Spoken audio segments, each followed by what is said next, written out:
विद्यार्थियों, आज हम राजस्थानी साहित्य के ख्यातिमान विश्व प्रसिद्ध कह सकते हैं कवि कृपाराम खेड़िया के बारे में हम अध्ययन करेंगे कि उन्होंने किस प्रकार से अपने राजस्थानी साहित्य के माध्यम से अपने इतिहास को, अपने कह सकते हैं अपनी भाषा को, अपने लोगों की बोली को, उनके भावों को अपने दोहों के माध्यम से, शॉर्टों के माध्यम से विश्व में राजस्थानी भाषा को प्रसिद्धि दिलाई है।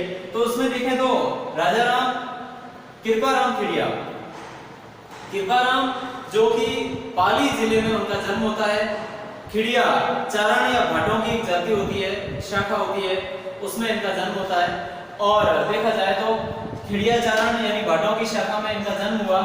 पिता का नाम जगराम जी था, इनके पिता का नाम जगराम जी खेड़िया थे।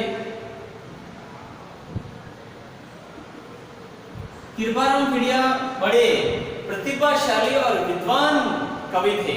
प्रतिभाशाली का मतलब होता है जिनमें बहुत सारी प्रतिभाएं हो, और विद्वान का मतलब होता है जिनमें गुणों की खान हो, जो गुणों की खान थे और अच्छे से इनमें गुण होने के कारण प्रतिभाएं भी खूब थी इनमें।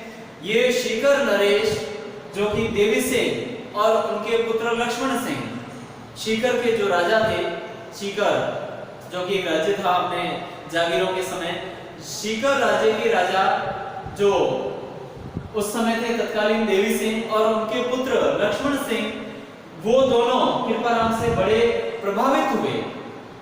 इनके जो काव्य को पढ़ा, इनके जो शोधों को पढ़ा या सुना, तो सुनने से वो बड़े प्रभावित होते हैं। और प्रभावित होकर उन्होंने अपनी जो जागीरें थी उनमें से कई जागीरें, जिनमें से मुख्य रूप से दो जागीर महाराजपुर और लक्ष्मणपुर, महाराजपुरा और लक्ष्मणपुरा दोनों जागीरें कृपाराम खेड़िया को भेंट कर दी, यानी उनको दे दी थी, जागीरें पर भेंट कर दी। और इसमें देखा जाए तो 1864 में, संवत 1864 में इन्होंने काव्य रचना प्रारंभ की थी, लिखना शुरू किया, अपने साहित्य की दुनिया में कदम रखा। और ये हमेशा सौड़ा छंद में ज्यादा लिखते थे। सौड़ा छंद ही मुख्य रूप से इनका कह सकते हैं काव्य रचना का आधार रहा है।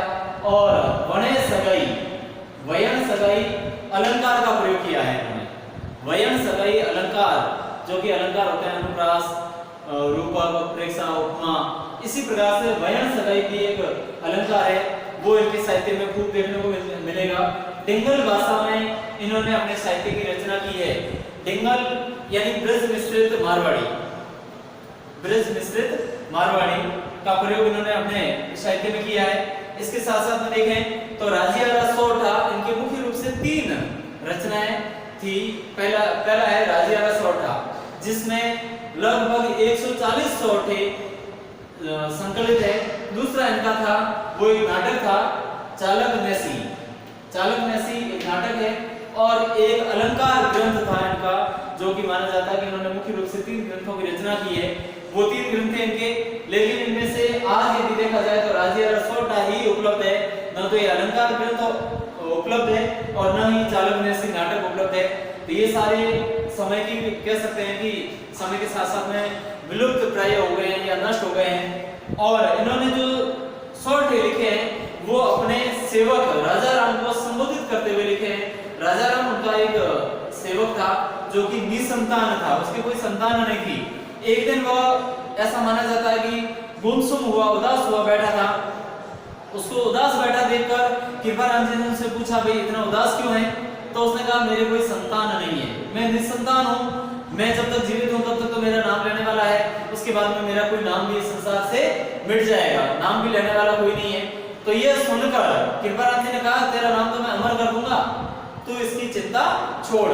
तो इस प्रकार से उन्होंने, जब भी कृपाराम जी ने अपने साहित्य में जो सोरठे रचे, उनमें राजाराम को संबोधित करते हुए सारे सोरठे रचे हैं। उदाहरण के तौर पर मैं कह सकता हूँ, गुण अवगुण जिन गाँव सुने न कोई सांभले, मच्छ गला गलमाए रहना मुश्किल राजिया। तो इस प्रकार से उन्होंने राजाराम को संबोधित करते हुए सारे सोरठे लिखे हैं, सारे सोरठों की रचना की है। तो ये आज अपन ने जो कि राजस्थानी साहित्य के प्रमुख कवि कह सकते हैं अपन, राजा राम कृपाराम खिड़िया के बारे में पढ़ा। इनके द्वारा रचित रचनाएं हैं वो नेक्स्ट वीडियो पढ़ेंगे। तब तक के लिए धन्यवाद।